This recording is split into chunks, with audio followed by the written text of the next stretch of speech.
오늘 그 제목은 재료에서 약속으로라는 겁니다. 재료에서 약속으로. 우리 한번 같이 읽어볼까요? 시작. 믿음으로 모든 세계가 하나님의 말씀으로 지어진 줄 우리가 아나니 보이는 것은 나타난 것으로 말미암아 된 것이 아니니라. 믿음으로 아벨은 가인보다 더 나은 제사를 하나님께 드림으로 의로운 자라 하시는 증거를 얻었으니 하나님이 그 예물에 대하여 증거하심이라. 저가 죽었으나 그 믿음으로써 오히려 말하느니라. 아멘. 이거 한 2주나 한 석주 정도 이 동일한 제목을 가지고 말씀을 함께 나누려고 합니다. 우리 히브리서 11장 1절을 한번 잠깐 보겠습니다. 해볼까요? 시작. 믿음은 바라는 것들의 실상이요 보지 못하는 것들의 증거니. 아멘. 그 실상이라는 단어를 씁니다. 그죠? 실상이라는 단어를 씁니다. 저는 이 단어를 어떤 의미에서 그 실물이라는 단어와 대조를 하고 싶습니다. 예를 들면 아브라함이 75세 하나님이 오세요. 그죠? 오셔서 말씀을 하세요. 하나님의 말씀은 약속입니다. 명령으로 들렸어도 약속이죠. 사실 하나님의 명령을 우리가 그걸 지킬 수 있는 능력이 없잖아요. 불가능한 명령, 또 불가능하게 들리는 명령은 약속입니다. 우리로부터 불가능하기 때문에 그것은 하나님이 그렇게 말씀하시는 우리 안에서 우리를 통하여 그 일이 될 것이다라는 약속입니다. 아멘. 그래서 아브라함에게 오셔서 약속을 하셔요. 아들을 주겠다. 그래서 자손이 모래알처럼 많고 하늘의 별처럼 많다. 그래서 결국은 그 어떤 영혼 안에 하나님의 말씀이 담긴 겁니다. 그죠? 근데 실제로 그 말씀을 하셨지만은 그 일이 이루어지는 데는 25년이 걸려요.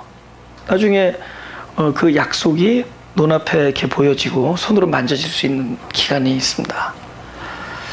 그러면 하나님의 말씀이라는 것이 결국은 하나님 당신 그 존재를 얘기하는 건데 그것이 나중에 이루어졌을 때만 존재하는 것이냐? 그래서 근데 이루어지지 않았어도 이미 하나님의 입에서 나오는 순간부터 이미 그 영혼에 담기는 순간부터 있는 거죠. 있는 거죠. 문제는 보이지 아니하는 것뿐이죠. 하나님께서 말씀하셨는데 나중에 25년 후에 있는 거야. 이거는 그냥 실물이에요. 그때부터는 믿음도 필요 없죠. 그냥 있는 거니까. 근데 그때까지는 아무것도 상황을 보나. 여러분 생각해 보세요. 아내 얼굴 보니까 임플란트 하고 왔어 지금. 지금 치과 갔다 온 거야. 그죠? 그 자기를 보니까는 뭐 임플란트도 안 돼. 그죠? 나이가 많아요. 그죠? 거기서 아기를 갖는다라는 것. 아기를 낳는다라는 것. 상황으로 볼 때는 뭐 짐작도 할 수 없는 상황이죠. 짐작도 할 수 없는 상황. 근데 그 말씀이 내 영혼 안에 담겼단 말이에요. 성경이 말하는 진정한 그 어떤 존재가 실존한다라는 것은, 그 말씀이 내 안에 있더라는 것은 이미 하나님의 입에서 나오는 순간부터 있는 겁니다. 그것이 확인되어지기 전이라도, 그것이 내 눈앞에서 보여지지 아니할지라도 하나님께서 말씀하시면은 있는 거죠. 할렐루야. 그래서 보이지는 않지만은 하나님께서 약속하신 것으로부터 실물일 때까지의 그 25년 동안에 보이지 아니하는 증거, 그 진정한 하나님 말씀의 있음, 그것을 우리가 실상이라고 하는 겁니다. 그러니까 믿음은 실상과 함께 가는 거예요. 실물이 아니죠. 실상 안에서 있는 겁니다. 근데 그 바란다라는 것이 무엇이냐? 나의 바람이 아닙니다. 하나님의 소망이십니다. 우리 로마서 5장 3절을 보죠. 제가 읽겠습니다. 다만 이뿐 아니라 우리가 환난 중에도 즐거워하나니 이는 환난은 인내를, 인내는 연단을, 연단은 소망을 이루는 줄 알미로다. 그래서 저는 이제 성경 읽을 때 중간을 이렇게 빼는 버릇이 있습니다. 그래야 더 명확해. 예를 들면 믿음은 보지 못하는 것들의 증거니. 그러면 심플해요. 중간 딱 빼버리면 우리가 무슨 증거가 있어야 믿잖아요. 그죠? 그죠? 근데 그거 딱 보면은 증거가 있어서 믿는 게 아니야. 믿음이 증거야. 믿음 자체가 증거예요. 예. 그러니까 또 믿음이 뭐냐? 들음에서 났다. 아, 하나님 말씀이 내 영혼에 담겨 있는 그 상태가 믿음이에요. 내가 뭘 확신하는 게 믿음이 아니라 하나님 말씀이 진리가 내 안에 담겨 있으면 그게 믿음입니다. 그리고 하나님 말씀이 내 안에 담겨 있는 상태가 증거예요. 그 마찬가지로 중간 빼면 뭐죠? 환난은 소망을 이룬다는 거. 중간의 과정을 스킵. 환난이 소망을 이룬다. 그럼 무슨 소망을 이루냐? 저는 분명하게 얘기할 수 있습니다. 저는 목회를 이제 개척을 해가지고 12년 동안 하면서 마음에 아픈 게 너무 많았습니다. 마음에 아픈 일들이 많았어요.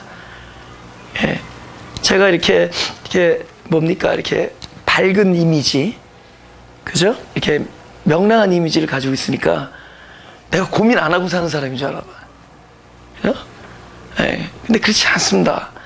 저는 실제로 지금도 많이 웃고 많이 울고 많이 깊이 생각하고 또 가볍게 행동하고 그렇죠?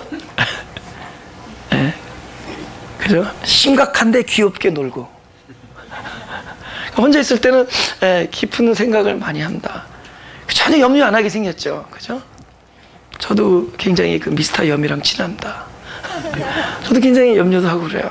근데 그게 목회 중에서 마음 아픈 일이 너무 많았어요. 너무 아픈 일이 많았어요.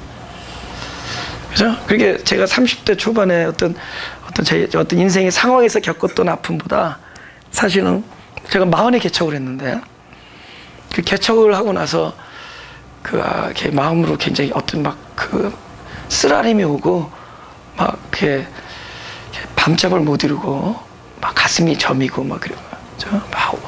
막 심령이 상한 심령이라는 게 무슨 뜻인지 알겠더라고요. 그리고 성령 그러면 심령이 통회한다. 그 통회하다라는 것이 속상하다라는 걸 알게 됐습니다. 막 속이 상한다는 거예요. 그런 걸 알았습니다.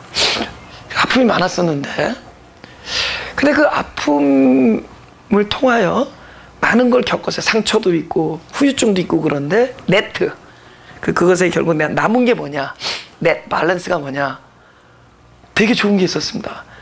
내가 이렇게 굉장히 가치 있게 여겼던 것들, 이게 참 이게 밸류가, 그리고 내가 소중하게 여겼던 것들, 내가 이렇게 막 원했던 것들, 그런 것들이 이렇게 다루심을 잊게 됐습니다.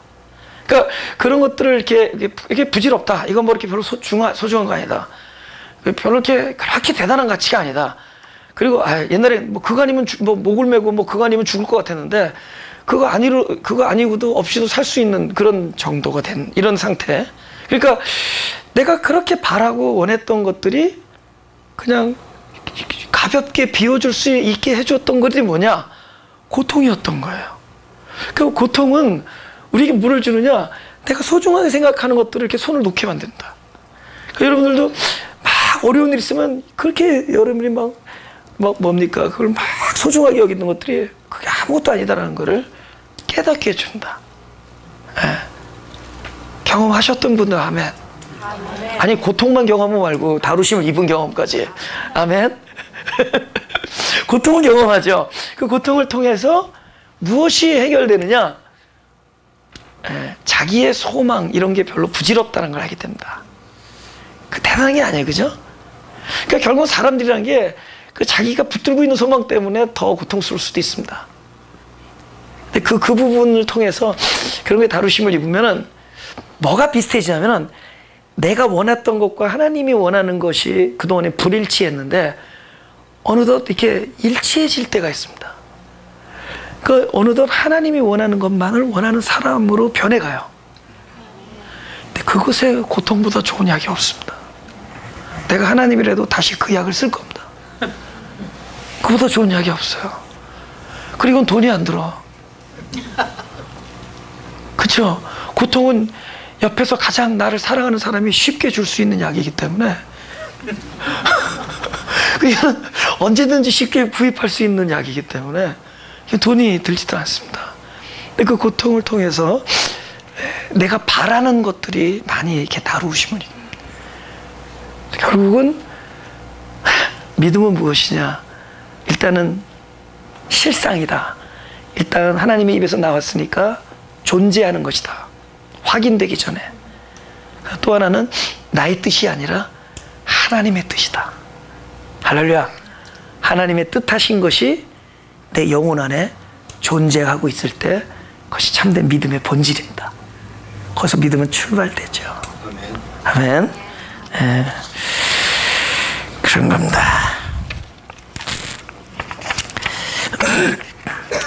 근데 오늘 그 본문 한번 보죠. 내가 왜 제목을 재료라 썼나?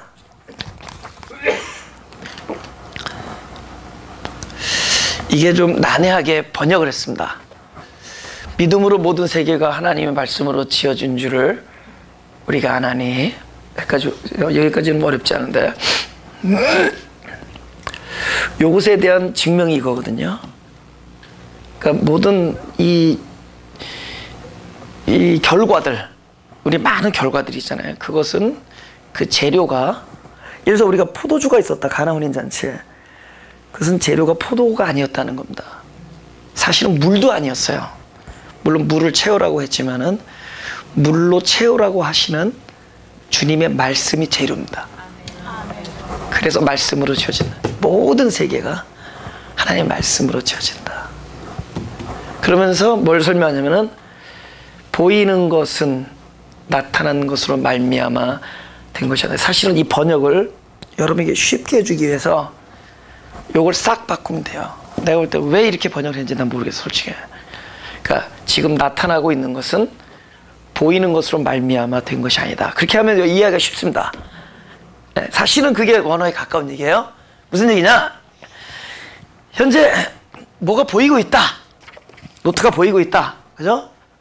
이게 나타나는 거라도 현재 나타난 이거는 보이는 재료, 이 종이로 만든 것이 아니다라는 거예요. 우리가 딱 이거 볼 때, 야, 이것은 이렇게 보이는 거 보니까 이것은 분명히 여기에 보이는 것, 이 보이는 재료에 의해서 됐다고 생각하죠. 가나에 혼인잔치가 있었는데 포도주가 나왔다. 그럼 둘 중에 하나예요. 포도주 병을 어디에 숨겨놨었던가? 연회장이 생각한 것처럼.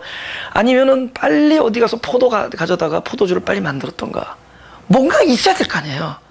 근데 여기 포도주는 너희들이 생각하는 것처럼 그게 보이는 그런 재료에 의해서 만들어진 게 아니다. 보이지 아니하지만 결국 주님의 말씀으로 된 것이다. 믿음으로 모든 세계가 하나님의 입으로 나오는 말씀으로 지어진 줄을 우리가 안다. 결국은 재료에 있지 아니하고 하나님의 약속에 있다. 재료 있지 않아요? 그래서 뭐가 없어서 못한다는 건 믿음이 아니다. 우리가 뭐 대단한 일을 계획했어도 그러기 위해서는 무엇이 필요합니다가 아니야. 그것이 하나님의 뜻입니까만 물어보면 돼요. 하나님의 뜻이면은 재료가 없어도 되는 거예요. 하나님의 뜻이면 히브리서 11장 3장 들고 나가면 됩니다. 그죠? 히브리서 11장 3절 들고 나타나는 것은 보이는 것을 말미암자 되지 않습니다. 하나님의 말씀으로 지어진 줄 우리가 압니다. 할렐루야? 그러니까 뭐 재정이 없어서 못하면 안 돼요. 이것이 하나님의 뜻이면은 하는 겁니다. 예. 그러면 재정을 주실 수도 있고 재정 없이도 할 수 있습니다. 그죠? 재정 교회 없으면 재정 많은 사람이 줄 수도 있어요. 맞아.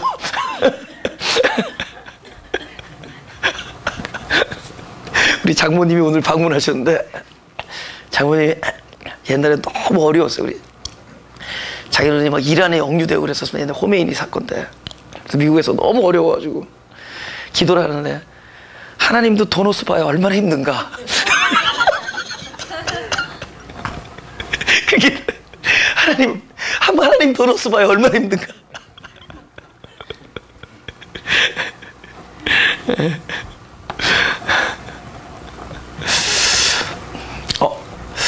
모든 일은 그분의 입에서 나오는 말씀 때문에 되는 거죠. 마태복음 4장 3절 4절을 보겠습니다.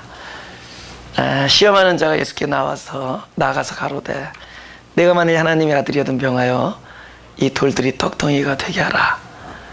예수께서 대답하여 가라사대 기록되었을 때 사람이 떡으로만 살 것이 아니요 하나님의 입으로 나오는 모든 말씀으로 살 것이다. 그죠? 봐요. 이 사단의 시험은 종합적입니다. 그러니까 슬쩍 잘못된 인식을 넣어줍니다.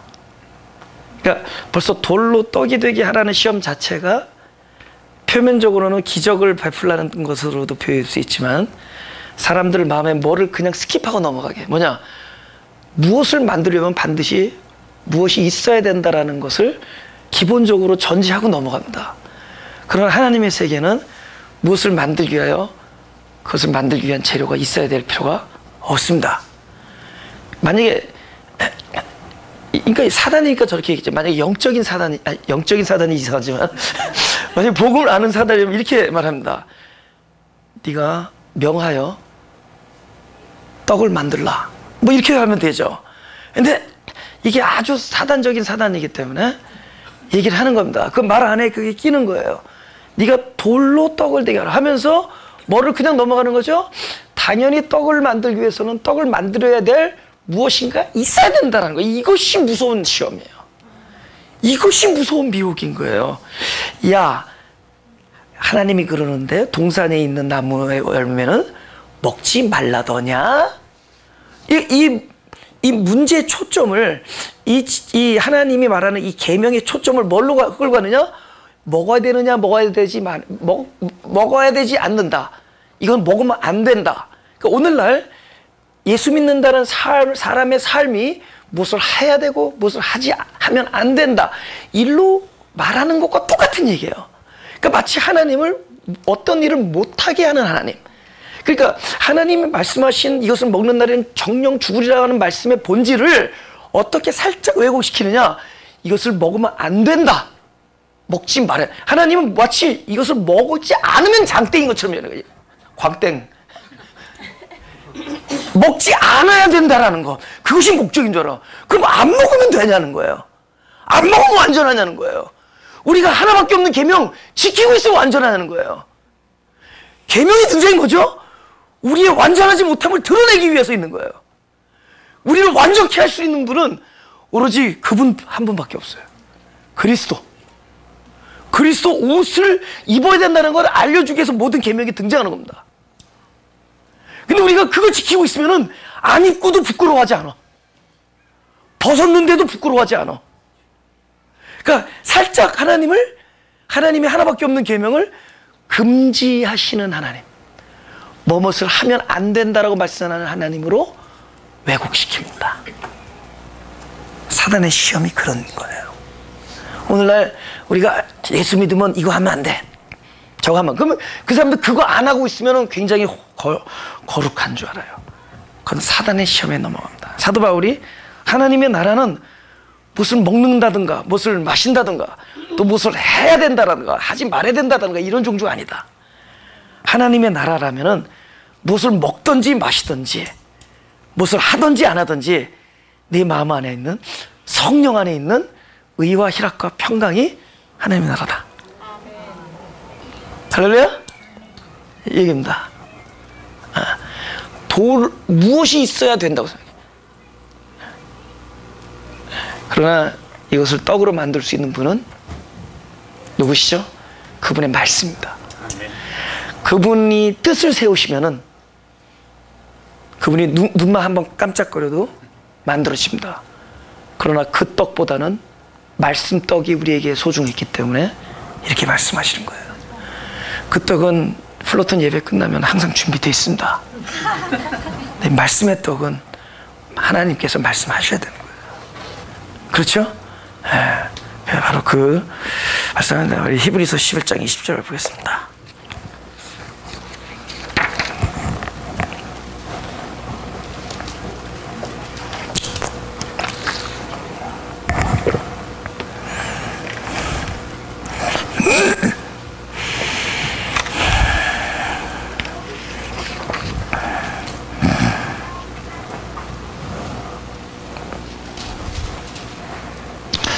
같이 시작.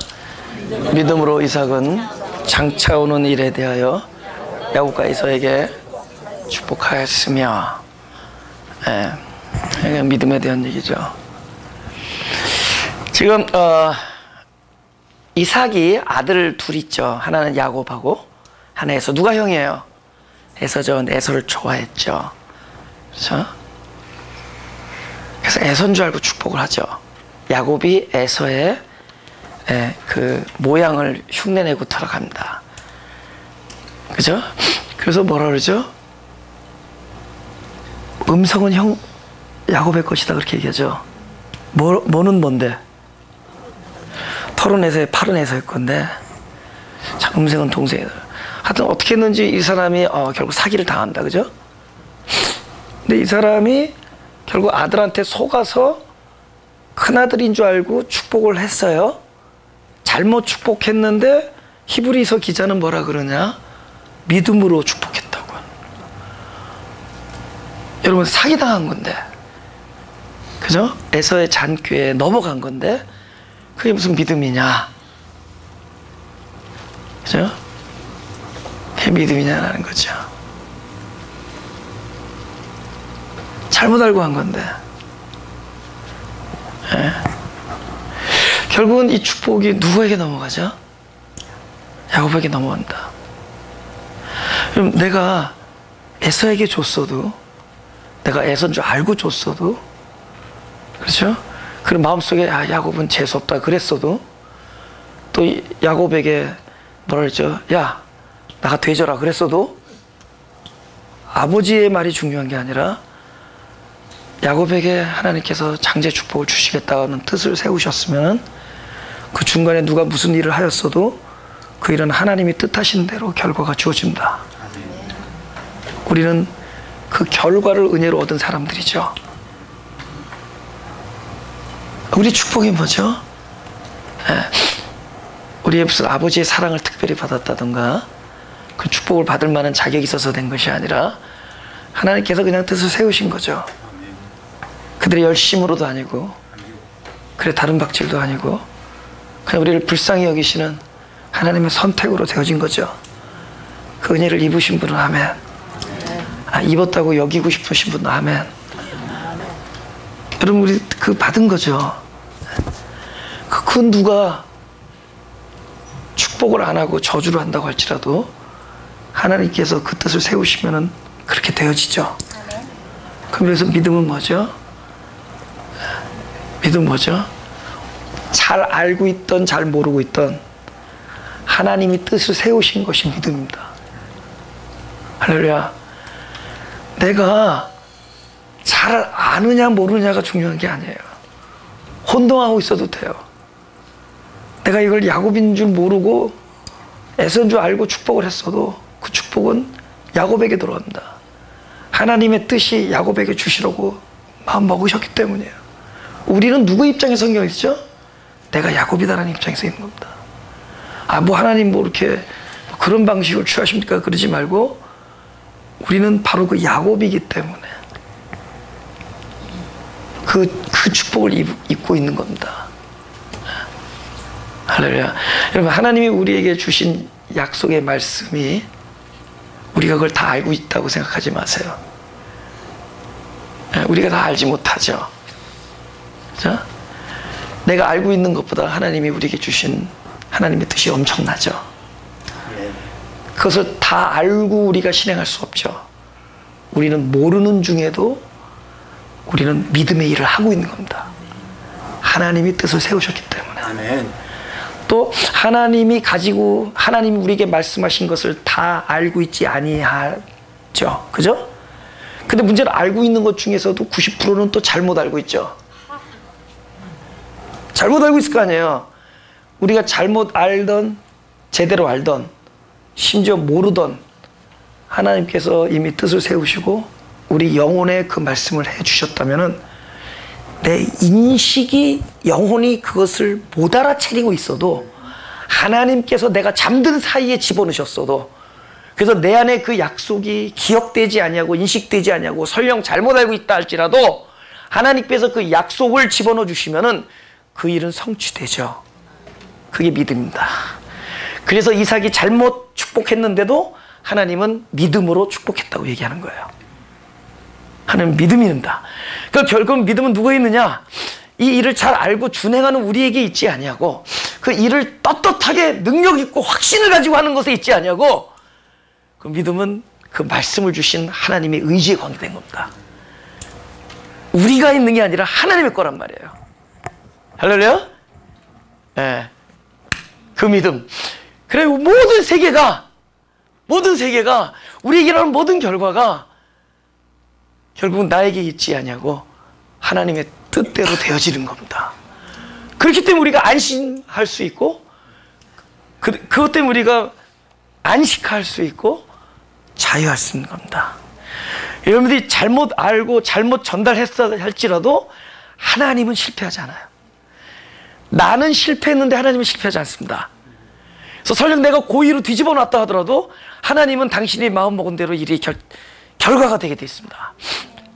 그래서 하나님은 둘째 아들에게 세웠는데 아버지가 마음이 바뀌어서 첫째 아들에게 축복을 했어도 결국은 둘째 아들에게 복이 돌아갑니다.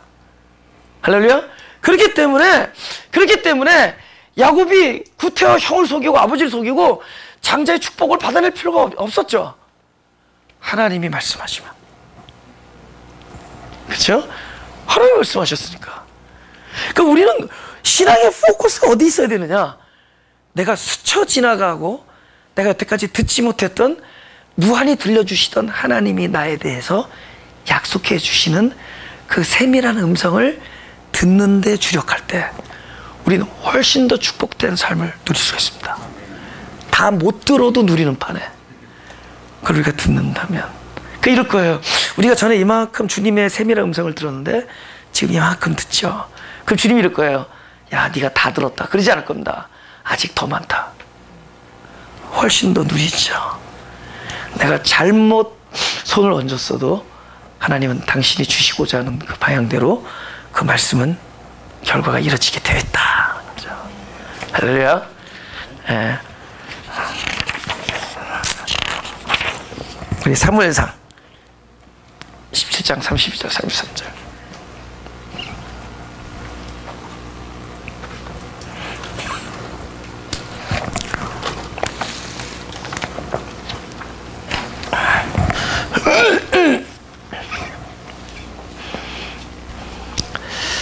한번 다 같이 읽을까요? 시작.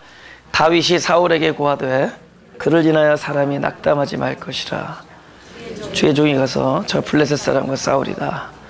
사울이 다윗에게 이르되 내가 가서 저 블레셋 사람과 싸우기에 능치 못하리니 너는 소년이요 그는 어려서부터 용사임이니라. 아멘.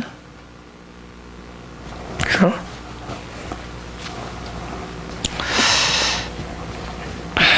배경을 알죠. 네.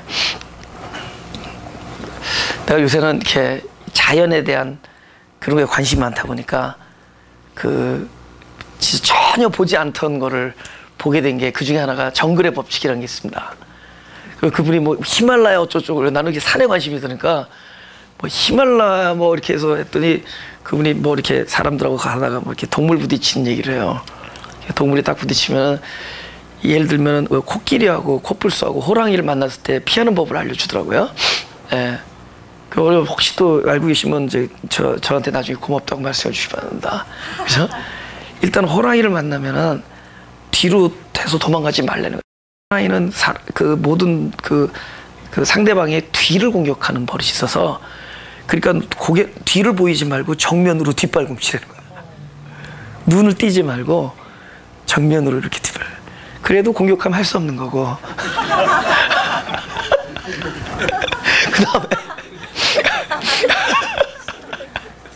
그 다음에 코끼리를 만났는데 나무에 올라가는 거는 수두핏하다는 거죠. 예, 나무를 무너뜨리니까. 코끼리를 만나면은 코끼리가 직선거리를 뛰다가 방향을 못 바꾼대요. 무거우니까. 그래서 지그재그로 도망가요. 그러니까 직선으로 도망가면은 그냥 덤비는데 가다 방향을 자꾸 바꾸라는 거예요. 옆으로. 그러니까 가다 옆으로 가는 걸 못 한다는 거죠. 무게가 있으니까. Make sense? Torque, 이거 physics? 이게 그렇잖아요, 그죠? 예. 코뿔소. 예. 나무로 기어 올라갔는데 3m로 올라가라는 거예요. 그거는 3m가 자신이 없어. 코뿔소는 나무 위로 올라가면 산다는 거죠. 카요리, 이건 제가 알려드린 겁니다. 카요리는 손을 번쩍 들어요. 뒤꿈치를 들고 두 손을 번쩍 들어요. 그리고 카요리를 향해서 소리 한번 지르면 된다. 그럼 혼비백산 도망갑니다. 제가 해봤어 그래요. 근데 그게 한 10마리 있을 때 해야 되는데 2마리 있을 때 했습니다. 그러니까 혼비백산에서 도망가요. 까까까까 도망가죠. 되게 재밌어요. 근데 20마리 있을 때는 그냥 도망가야지. 또 그러면 여러분이 근데 그 카요리가 이렇게 됐어요. 왜 그들이 도망가느냐? 일단 모든 동물이 자기보다 크다 그러면 벌써 위축되는 거죠. 자기보다 크다 그러면 위축되는 거죠. 그 사울이 보통 사람보다 키가 어디가 크다고요? 보통 사람보다? 머리 하나가 크죠. 그러니까 항상 자신 있는 거야. 작으니까. 그러니까 모든 사람이 위압감을 느끼고 어토리티를, 권위를 주니까 그냥 자기가 센 사람인 줄 알았죠. 그 강적을 만났죠. 자기보다 머리 큰 사람. 블레셋 장군을 만났죠.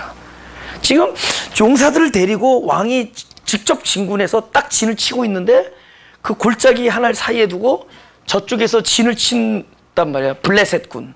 여기 우리 백성들, 이스라엘 백성들. 근데 저쪽에서 한 놈이 나오는데 자기보다 머리 하나 큰 거야. 근데 뭐 피 보지 말고 1대1 붙자는 거죠. 제일 센 거 나와라. 그 중에 제일 센 줄 알았는데 딱 보는 순간에 그냥 깨갱한 거죠. 그래서 일단은 들어왔습니다. 마취통이고 그러니까 며칠 있다 보자고. 근데 이게 며칠, 이 사람이 계속 하루에 아침에 한 번 나오고 저녁에 한 번 나오고 조속으로 하루에 2번씩 나옵니다. 야, 그냥 뭐 피곤하게 그러지 말고 대표 나와서 그걸로 결정하자. 그러니까 1대1 결정전 하자는데 왕이 뭐 나가지를 못하는 거야. 그 인생에 있어서 제일 불쌍한 상황이 나는 이게 사울의 상황이었다고 생각해요. 그게 40일을 그랬습니다. 그러니까 80번의 모욕감을 느끼는 겁니다. 40일간을 조속으로 나와서 싸우자는데 나가질 못하고 끙끙거리고 있을 때 소년이 나타난 거예요. 딱 형들 도시락 들고 나타났는데 형들이 여긴 왜 왔냐 조그만 게 그러죠. 그 형 뭐 하는데 했더니 보면 몰라야죠. 보니까는 딱 보니까 어린애가 볼 때는 아무것도 아니거든. 보면 몰라. 왜 봤는데요? 뭘 보느냐? 뭐 저기 사람 하나 있네요. 안 보여? 그래. 뭐가요? 크잖아. 큰 게 뭐예요? 큰 게 뭐? 그러니까 믿음이 있는 애는 그렇게 보는데 사람들은 그게 보이는 거야. 큰 게 안 보여? 보여. 큰 게 보였다면 네가 벌써 지금 좀 깨갱해야지. 왜 깨갱해요? 큰 게 작은 거 이기잖아. 아니에요. 난 나보다 큰 사자하고도 싸워서 이겼어요. 그죠? 싸움은 숫자에 있지 않아요. 싸움은 체격에 있지 않아요. 싸움은 여호와와 함께 있느냐 없느냐에 달려 있어요. 라고 말했을 거라는 거죠. 제 생각에는 아니 왜냐면 나중에 뭐 망군의 여호와 이름으로 하는 거 보니까 싸움은 여호와가 함께 하시느냐 없느냐에 달려있다 이렇게 생각한 것 같아요. 근데 그게 어디서 나오는 거냐? 모든 결과는 하나님이 책임져 주시죠. 근데 우리가 말할 때 사람의 책임은 달라요. 사람은 실패할 수도 있고 성공할 수 있고, 그러니까 사람은 보장은 못해요. 책임은 지죠. 근데 하나님이 책임진다라는 것은 승리를 책임져 주시죠. 할렐루야. 우리의 안전을 책임져 주시고 우리의 생명을 책임져 주시죠. 여기는 기껏 돈으로 할 수 있고 명예훼손, 명예회복으로 할 수 있고 뭐 어떤 보상으로 할 수 있을지 모르지만은 하나님은 근본적인 승리를 보장해 주시고 근본적인 안전을 보장해 주시죠. 결과에 대한 책임은 하나님께 달려있죠. 그래서 우리는 이 일이 가능하냐 불가능하냐 이걸로 나가는 사람들이 아닙니다. 하나님이 이곳에 함께 있느냐 안 계시냐로 나가는 거예요. 그러니까 우리는 우리를 보지 말고 상황을 보지 말고 하나님이 함께 하시느냐를 보는 사람들입니다. 할렐루야. 그게 적은 사람일수록 작은 사람일수록 그 느낌이 더 강합니다. 자기 스스로 작은 자일수록 이 싸움의 승리는 사람에게 있지 아니하고 가능성이 있지 아니하고 여호와의 만군의 여호와의 이름에 달려 있다라는 것을 알게 됩니다. 할렐루야. 가능성이 있지 않다. 여러분, 모든 일의 결과는 그분에게 달려 있다. 할렐루야.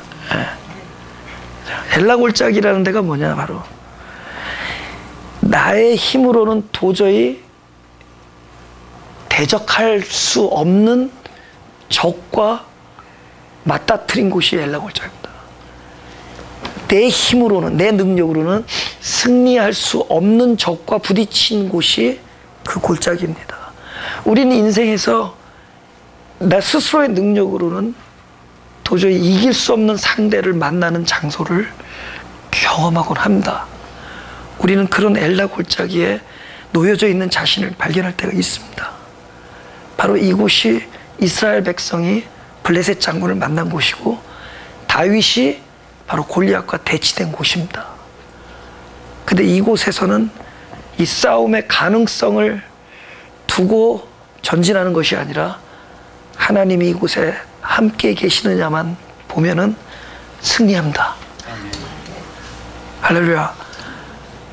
그런데 그 엘라 골짜기의 경험은, 처절한 경험은 자기 자신을 작은 자로 볼 때 가장 우리가 뼈저리게 느낄 수가 있는 곳이죠.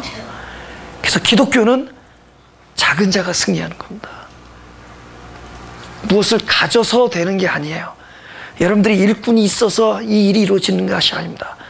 하나님의 약속이 있으면은 그것이 아무 재료를 발견할 수 없는 척박한 땅일지라도, 광야일지라도, 여러분, 세례 요한이 광야 아무도 없는 데 가서 설교를 합니다. 이왕에 설교하려면 예루살렘 그 앞에 설교하지. 하나님이 그 입술을 주고 회개를 선포를 하게 되면은 광야에서 메뚜기밖에 없는 곳에서 말을 할지라도 그것을 들어야 될 사람들이 그리로 가게 되어 있습니다. 하죠? 우리는 내가 지금 가는 길에 하나님의 뜻이 함께 하느냐만 분별하면 돼요.